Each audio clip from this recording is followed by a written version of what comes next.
Welcome to the Rim Break Rodeo. We hope this video helps. In this video, I will explain how to use a Wi-Fi adapter in a laptop. First, identify your adapter type. Most commonly, it's a small USB device. Simply plug your USB Wi-Fi adapter into any open USB port on your laptop. It's a straightforward physical connection, taking only a few seconds.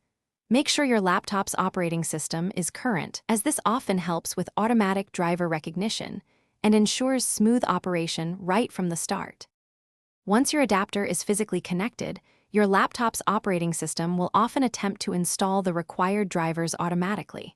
This usually takes less than a minute. If it doesn't, don't worry.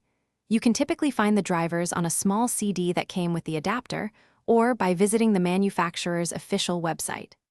Just search for your specific model, download the driver, and follow the simple on-screen instructions to complete the installation. With the drivers installed, you're ready to connect. Locate the Wi-Fi icon in your laptop's system tray, usually in the bottom right corner. Click it to reveal a list of available wireless networks. Select your home or office network from this list. You'll then be prompted to enter the network's security key or password. Type it carefully, click Connect, and within a few seconds, your laptop should be online, indicated by a full Wi-Fi signal icon. To ensure the best performance, keep your laptop and adapter within a good range of your Wi-Fi router, ideally within 10 meters or about 30 feet.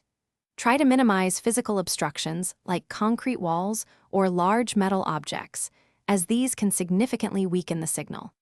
Periodically updating your adapter's drivers can also enhance stability and speed. If you encounter any connection issues, a simple restart of both your laptop and the Wi-Fi adapter often resolves them quickly. Thanks for watching. Consider subscribing if we helped you.